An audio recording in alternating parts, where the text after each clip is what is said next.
2025 was supposed to be the year. The breakthrough. The coming-of-age season where Alejandro Davidovich Fokina finally turned all that promise, all that wild athleticism and shot-making into something tangible. A trophy, a winning final. And yet, nothing. But what really happened? Well, nothing. No titles, just heartbreak. This is a guy who's reached multiple ATP finals, beaten top players, and climbed into the world's top 20. But at the end of the season, his record still says 0 ATP singles titles. 0. In this video, we're gonna unpack exactly why this season, as successful as it is on paper, might actually haunt Davidovich Fokina for the rest of his career. We'll talk about who he is, how his 2025 season played out, and why he's inching dangerously close to Julian Benneteau levels of so close yet so far. So first, who are we talking about here? Well, Alejandro Davidovich Fokina, born in Malaga, Spain in 1999. The guy has always been one of the most electric players to watch. He's flashy, unpredictable, sometimes a bit wild, but never boring. As a junior, he was legit. His early pro career followed that same energy. One moment he's blasting a ridiculous drop shot from 5 feet behind the baseline, the next thing he's smashing his racket in frustration. Classic Fokina. He's built his name on athleticism, speed, creativity, and 2 different kinds of socks, for some reason. He's also one of the few Spanish players who don't play like a traditional clay court grinder. He takes the ball early, flattens it out, plays inside the baseline, loves hard courts, and he's got a bit of a flair for chaos. Now, despite the talent and despite being a top 25 fixture for most of his career, the man still hasn't lifted a trophy. Now, there's a group that we're talking about here. We'll call them the titleless club, for lack of a better term. It's where great players go when their resumes don't quite match their talent. So guys who've been around forever, who've beaten top names, who've made finals but never won one. And who's the king of that club? Well, it's pretty established that it's Julian Benneteau. 10 ATP finals, 0 wins. A heartbreak reel that lives on forever. Benneteau's case is legendary because he was so consistently good, and yet the final hurdle always destroyed him. And now, well, Davidovich Fokina is slowly inching towards that same fate. He's becoming that guy. The how does he not have a title yet guy. And 2025 might be the season that solidified that belief. So let's set the stage here. So coming into 2025, Fokina made some big life changes. He moved to Monaco, got a new team, and said in interviews that he finally felt more balanced and focused. And early on it showed.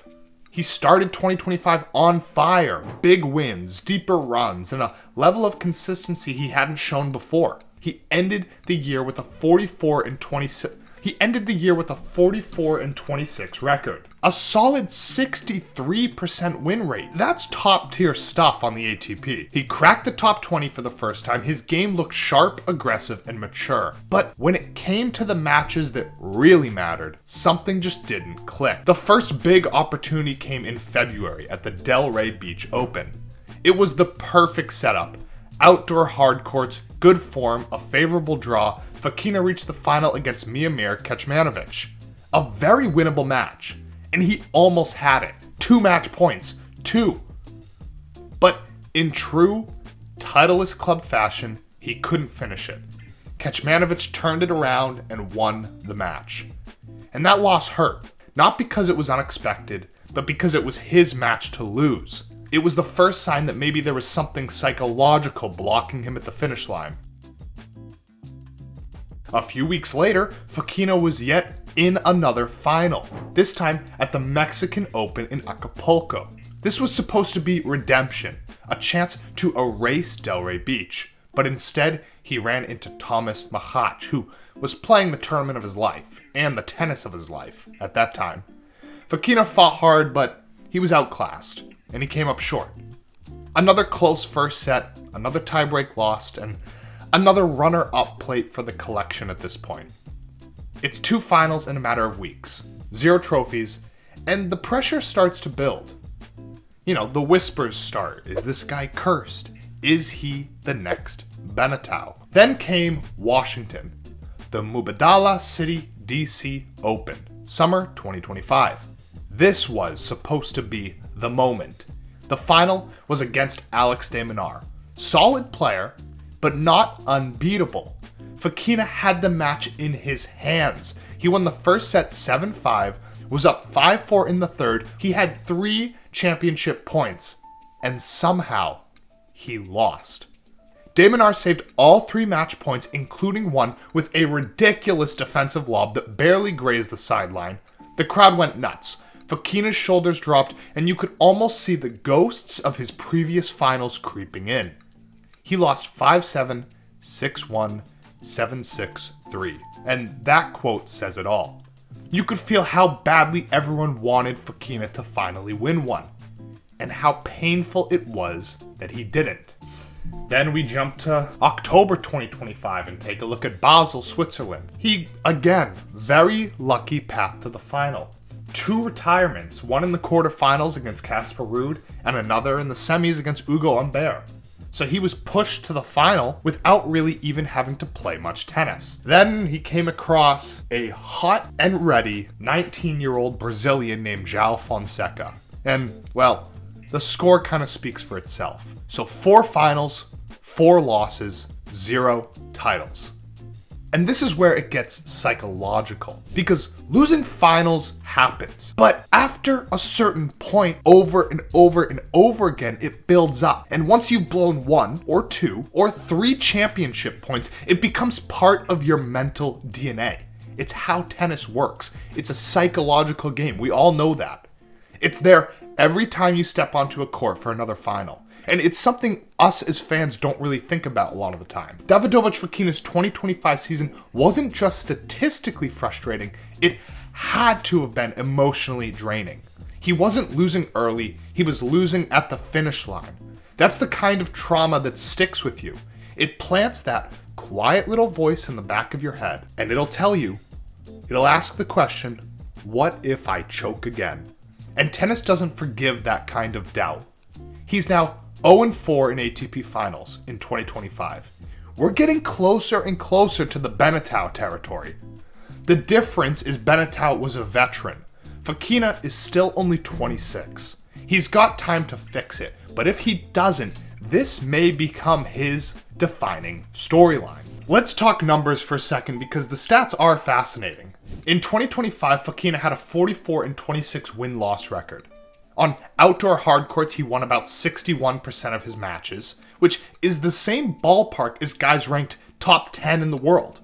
So the consistency is there. He's performing like a champion, but the title count, still 0. Every other player in the top 20 except him has at least 1 ATP title.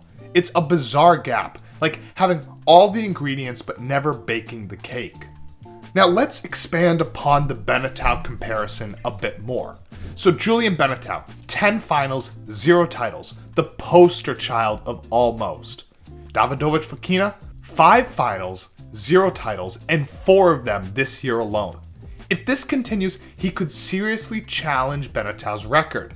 And while that sounds kind of funny on paper, it's not a stat any player wants attached to their name. And the scary part is how similar Fokina's pattern looks. Benetau always played well enough to reach finals, but never had the killer instinct to close.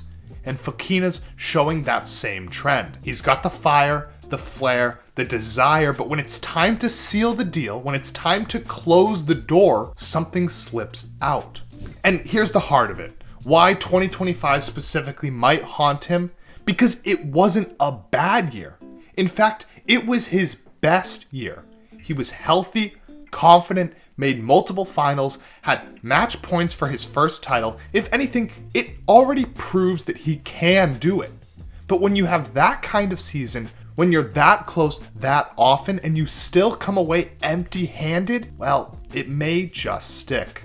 So what does he do next? Well, again, the good news is he's still young. He's 26 with plenty of time to rewrite this story, and he's gonna have to do two things. Number one, the mental reset for 2026. He's got to treat 2025 as experience, not failure. The mentality going into next year's season is imperative for him to maintain.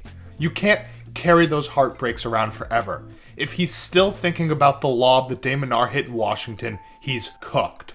Second, he needs to work on his closing game, the serve +1 patterns, the ability to stay calm on big points. The difference between being great and being a champion often comes down to 5 or 6 points per final. And look, if he wins one title, just one, it'll open the floodgates.